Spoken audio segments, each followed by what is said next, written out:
নমস্কার। এই যে ঠাকুরের লীলা যে পার্ষদদের সঙ্গে করেছেন এবং পার্ষদদের যা প্রাপ্তি, এই এই মনের যে মানে খিদে মেটানো, এটা মনোরঞ্জন মুখোপাধ্যায় একটা সুন্দর বইয়েতে তিনি লিখে রেখেছেন। বইটার নাম হচ্ছে কৃপাসিন্ধু রাম ঠাকুর। বইটাতে লিখেছেন এই বইটার পুরোটাই তিনি একদম তার মনের অনুভূতিগুলোকে এত সুন্দর করে লিখেছেন। এটাই বোধহয় আমাদের প্রত্যেকের এই জন্যই পড়া উচিত যে এই যে ঠাকুরের সঙ্গে ঠাকুরের লীলা যারা প্রতি মুহূর্তে দেখতে পেয়েছেন এবং উপলব্ধি করতে পেরেছেন, এনারাও কিন্তু ঠাকুরেরই অংশ। না হলে স্বয়ং সত্যনারায়ণের সঙ্গে থেকে তার সঙ্গে তার লীলা দেখার মতন ভাগ্য সাধারণ মানুষের মধ্যে বোধহয় কখনো হয় না। মনোরঞ্জন মুখোপাধ্যায় লিখছেন যে এই ঠাকুরের সঙ্গে তার সাক্ষাৎ হয়েছিল তার দিদি মঙ্গলা দিদির মাধ্যমে। এই মঙ্গলা দিদি কাশীতে পাতালেশ্বরের রাজবল্লভের বাড়িতে তিনি থাকতেন এবং তিনি ছিলেন সাধিকা, আমাদের ঠাকুরের আশ্রিতা। তিনি এতটাই সাধনা করতেন যে ঠাকুরের কৃপায় ঘরটা যেন পুরো একটা সাধন স্থল হয়ে গিয়েছিল। এবং তিনি যখন ধ্যান করতেন তখন তিনি উঠে যেতেন, অনেকটা শূন্য থেকে উঠে যেতেন, অনেকটা শূন্যে উঠতেন তিনি। এই ছিলেন মঙ্গলা দিদি। ঠাকুর তাকে এতটাই কৃপা করেছেন যে তিনি তার বাড়িতে গিয়েছিলেন। বড্ড কৃপা না হলে বোধহয় এই প্রাপ্তি হয় না।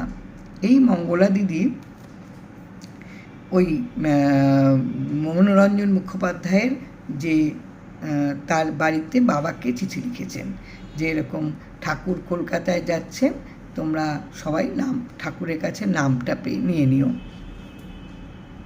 তখন এবার ঠাকুরটা এসছেন, ঠাকুরের ওনার হাত ধরেই যেন ঠাকুরকে পাওয়া। গেছেন ঠাকুরের কাছে, তার বড় ভাই নিয়ে গেছেন। এক স্কুল মাস্টারের প্রধান শিক্ষকের বাড়িতে ঠাকুর আছেন, সেখানে নিয়ে গেছেন। নিয়ে গিয়ে এই যে দিদি তাকে যে চিঠি লিখেছেন, যা বৃত্তান্ত, সেটা সবটাই ঠাকুরের কাছে জানিয়েছেন। যেমন একজন ঠাকুর যোগীশ্বর, তার কাছে যেতে গেলে তার শরীর বা তার পোশাক, তার চলন, যেটা একটা কল্পনা করে নেওয়া যায়, একেবারে তার উল্টো।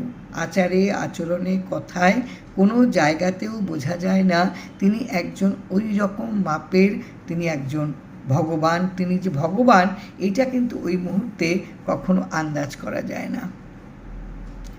সেই মহাপুরুষের কাছে এসে মনোরঞ্জন মুখোপাধ্যায় বসলেন। এত সুন্দর মনোরঞ্জন মুখোপাধ্যায় ব্যক্ত করেছেন এগুলো এই ভেতরের যেন উপলব্ধিটাকে আরও বেশি সজাগ করে দেয়, সতেজ করে দেয়। প্রত্যেকের মনের মধ্যে কিন্তু ঠাকুরের প্রতি ভালোবাসা আছে অগাধ, কিন্তু ওনাদের অনুভূতিগুলো যেন আরও জাগিয়ে তোলে। উনি লিখছেন যে কিশোর বয়স তখন ওনার, কিশোর বয়সে এক যোগীশ্বর মহাপুরুষের পদতলে এসে বসলাম। কি অপূর্ব তার বর্ণনা! প্রথম দর্শন, প্রাণ ভরে তাকে দেখলাম। ভাবা যায় একটা 14 বছর বয়স তার তখন, সে প্রাণ ভরে এই মহাযোগীশ্বরকে দেখছেন। আবার তিনি নিজেই বলছেন, কি দেখলাম? সত্যিই তো, কি দেখলাম! এক অতি সাধারণ মানুষ, আচারে আচরণে কিছুই বোঝা যায় না যে ইনি একজন মহত্তম নরোত্তম মানুষ। মানুষ নয়, তিনি মানুষরূপী ভগবান।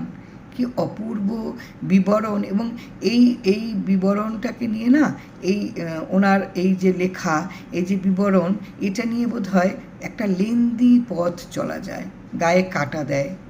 এক যোগীশ্বর মহাপুরুষের পায়ের কাছে এসে বসলেন। প্রথম দর্শন, তাকিয়ে দেখলেন, প্রাণ ভরে দেখলেন। আবার নিজেই বলছেন, কি দেখলাম? দেখলাম এক সাধারণ মানুষ, আচারে আচরণে একেবারে সাধারণ, অথচ তিনি মনুষ্যরূপী ভগবান। এই যে বোধ, এটা যে বুঝতে পারা, এটা হচ্ছে সবচেয়ে বড় কথা। ভক্তবৃন্দ পরিবৃত হয়ে অতি সাধারণ বস্ত্রে আবৃত করে বসে আছেন। ঠাকুর তো তাই। দু চারটি কথাও বলছেন। উপদেশ বাণীগুলি অবশ্য শুনতে ভালো লাগছিল। এটা কৃপা ছাড়া সম্ভব নয়। একটা জিনিস দেখবেন যে অনেকে মিলে একত্রিত হয়ে এক জায়গায় জড়ো হয়ে গল্পের, যখন আমরা কখনো গল্প করতে শুরু করি, যদি আমরা ঠাকুর প্রসঙ্গ তুলি তাহলে সবাইকার ভালো লাগে না। উপদেশ যদি দেওয়া হয় প্রত্যেকের ভালো লাগে না। আবার যদি চটুল গল্প করার আলোচনা করা হয় সেখানেও কিন্তু সবাইকার ভালো লাগে না। রসের বশে কথাও কিন্তু প্রত্যেকের ভালো লাগে না। কাজেই যার যেটা ভালো লাগার তার তো সেটা ভালো লাগবেই। মনোরঞ্জন মুখোপাধ্যায় তিনি যে একজন বড় তিনি যে বড় প্রেমী, ঠাকুরকে তিনি যে মনে প্রাণে ওই প্রথম দর্শনেই ভালোবেসে ফেলেছেন, এটাই হচ্ছে তার প্রমাণ। প্রথম দর্শনেই তিনি আকুল নয়নে তাকে দেখলেন, শুধু দেখলেন, কি অপূর্ব। তবে অনুভব করলাম, ওই যে একটাই কথা, অনুভব করতে হয়, তাকে বুঝতে হয়, তাকে মনের মধ্যে নিয়ে রাখতে হয়, হৃদয়ে তার যদি বাস হয় তাহলে এটা অনুভূতিতে আসে। না হলে কিন্তু ওপর দিয়ে কিছু করলে কখনো তোমার কিন্তু অনুভূতি আসবে না। অনুভব করলাম কখন আমি অনুভব করলাম, আমি দেখলাম একটা সাধারণ মানুষ, সাধারণ পোশাক, সাধারণ আচার আচরণ, তিনি বসে ভক্তবৃন্দের সঙ্গে নানান কথা বলছেন, নানান উপদেশ দিচ্ছেন। কখন অনুভবটা করলাম, যখন তিনি চলে গেলেন। তাকে যখন অনুভব করলাম, যখন ও বাড়ি থেকে চলে আসলাম, তখন যেন ফাঁকা ফাঁকা লাগছে। এটাই হচ্ছে ভালোবাসা, এটাই হচ্ছে তাকে পাওয়ার তীব্র আকাঙ্ক্ষা, এবং এটাই হচ্ছে ঠাকুরের লীলা। প্রভাতচন্দ্র চক্রবর্তী বলেছিলেন যে ঠাকুর আপনার দিকে তাকিয়ে থাকতেই ইচ্ছা করে, কি যে দেখি, কি যে পাই নিজেও বোঝা যায় না, এটা হচ্ছে বড় কথা। তার দিকে শুধু তাকিয়ে থাকতে হয়, কত প্রশ্নের উত্তর তার দিকে তাকিয়ে সব সমাধান হয়ে যায়। এইগুলি একদম অনুভব করতে হয়। মনোরঞ্জন মুখোপাধ্যায় বলছেন, যখন তার সঙ্গে কাছে ছিলাম, তার পায়ের কাছে বসেছিলাম, তখন তাকে দেখেছি, প্রাণ ভরে দেখেছি। প্রথম দর্শনেই তাকে দেখলাম, এবং কি দেখলাম না, একটা সাধারণ মানুষ, সাধারণ আচার আচরণ, এবং ভক্তদের সঙ্গে নানান উপদেশের কথা বলছেন। কিন্তু বুঝতে পারলাম কখন, অনুভব করলাম কখন, যখন সেখান থেকে বাড়িতে চলে এলাম, তখন শূন্য লাগছে, ফাঁকা লাগছে। এটাই হচ্ছে এক পাওয়ার আকাঙ্ক্ষা, পাওয়ার তীব্রতা, একটা তীব্র আকর্ষণ বোধ হচ্ছে ঠাকুরের কাছে যাবার। সেই মানুষটির জন্য ওই কিশোর মন ব্যাকুল হয়ে উঠল। তার কথা আলোচনা করতে, তার কথা বলতে খুব ভালো লাগতো, কিন্তু কেন, তার কোনো উত্তর পেলাম না। রাম ঠাকুরকে প্রথম দর্শন করে তার বাণী শুনে কিশোর যে মন, এটা যেন মনে হচ্ছে অমৃত সুধা পান করা হলো। এগুলি বোধহয় প্রত্যেকের অনুভূতির দরজাটা বোধহয় নাড়া দেবে না। আর যাদের নাড়া দেয়, এই আকর্ষণ বোধ হয়, তারা কিন্তু বুঝতে পারে যে ওনার কাছে দাঁড়ালে কি অসম্ভব একটা আকর্ষণ, এটা বোধহয় যাদের অনুভূতিতে আছে তারা বুঝতে পারে। এই মনোরঞ্জন মুখোপাধ্যায়ের বইটা পড়তে, এটা তো আর আগেও পড়া হয়েছে, এখন আজকে আমি বইটা পড়তে গিয়ে আমি ভাবলাম যে না, ওনার অনুভূতিগুলি একটু আমি প্রত্যেকের মাঝে ছড়িয়ে দিই, প্রত্যেকে এই অনুভূতিগুলোর একেবারে চেটে পুটে নিক নিজেদের অন্তরে বাসা বাঁধুক। এই ওনার অনুভূতিগুলো, ওই আকর্ষণ, ওই যে চলে গেলে, ওনাকে ছেড়ে চলে গেলে যে একটা তার প্রতি যে একটা অদম্য টান, কোথায় একটা শূন্যতা, তিনি নেই, এই জায়গাগুলো যেন প্রত্যেকের মাঝে ছড়িয়ে যায়, প্রত্যেকে দেখুক, প্রত্যেকে বুঝুক, প্রত্যেকে শুনুক। এই জন্য আমি কিন্তু ওনার কথাগুলিই বললাম। আমি বলতে গেলে তো ওনার এই কথাগুলি বলা আমার পক্ষে সম্ভব হতো না, আমি আমার মতন করে বলতাম। এই ঘটনার পর রাম ঠাকুরকে দর্শন করবার জন্য একটা তীব্র আকাঙ্ক্ষা মনের মধ্যে সব সময় জাগরিত হতো। কেন এমন হতো সে রহস্য আজও উদ্ঘাটন করতে পারিনি। এটা তার জীবন সায়ান্নে লেখা, একদম জীবনের যখন সন্ধ্যা তখন তিনি লিখেছেন। আর কিশোর বয়সে এই অনুভব তার ভেতরে হয়েছিল, এই অনুভূতি তাকে একেবারে উচাটন করে তুলত ঠাকুরকে দর্শনের জন্য, একটা তীব্র আকর্ষণ সে বোধ করত।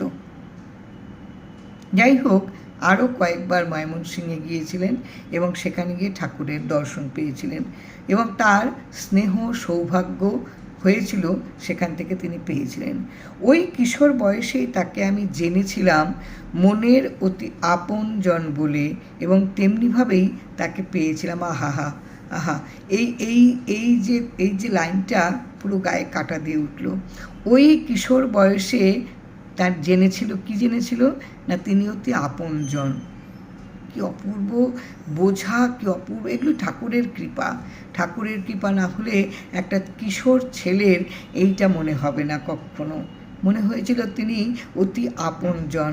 ঠিক তেমনিভাবেই তাকে পেয়েছিলাম, যেমন তার ভাবনার মধ্যে হয়েছিল আপনজন, ঠিক তেমনিভাবেই পেয়েছিলেন। এই যে ছড়িয়ে দেওয়া, এই যে তিনি লিখে রেখেছেন, এটা দিকে দিকে ছড়িয়ে যাক, যে তাকে যদি তুমি নিজের বলে ভাবতে পারো, একদম সিংহাসনের এক কোণায় রেখে সকাল সন্ধ্যে পুজো দেওয়া এটুকুতে সীমাবদ্ধ নয়, তাকে তুমি একেবারে নিজের মতন করে তুমি তাকে নাও, তাহলে তুমি সম্পূর্ণ নিজের মতন করেই তুমি পাবে। দূরে থাকলে দূরেই থাকবে। জীবনে যে সেসব দিনের স্মৃতি এখনও জল করছে। কি অপূর্ব! আমি এই ঠাকুরের এই যে মনোরঞ্জন মুখোপাধ্যায়ের বইটা না, আমি ওনার কথাগুলি আপনাদের মাঝে বিলিয়ে দেওয়ার চেষ্টা করব, এবং আমার বিশ্বাস এটা প্রত্যেক আশ্রিতজনের মন কেঁপে উঠবে এবং প্রত্যেকে প্রতি মুহূর্তে শোনার আগ্রহ হবে। কেননা প্রথম দেখাতেই তার মনে হয়েছিল অত্যন্ত আপন জনের কাছে তিনি এসেছেন মনোরঞ্জন মুখোপাধ্যায়, এবং সেই হিসাবেই তিনি ঠাকুরকে পেয়েছিলেন। আমাদের প্রত্যেকের মন সেরকমটাই হওয়া উচিত। তিনি আমাদের অত্যন্ত আপনজন। এটা যদি ভাবতে পারি তাহলে আমরা প্রতি মুহূর্তে সেভাবেই তাকে পাবো। জয় রাম, জয় রাম। আমি আবার এই বইটাই কালকেও আবার পড়ব, ওনার লেখা থেকেই পড়ব, এবং প্রত্যেকের মনটা নেড়ে উঠুক, প্রত্যেকের মন যেন নড়ে ওঠে।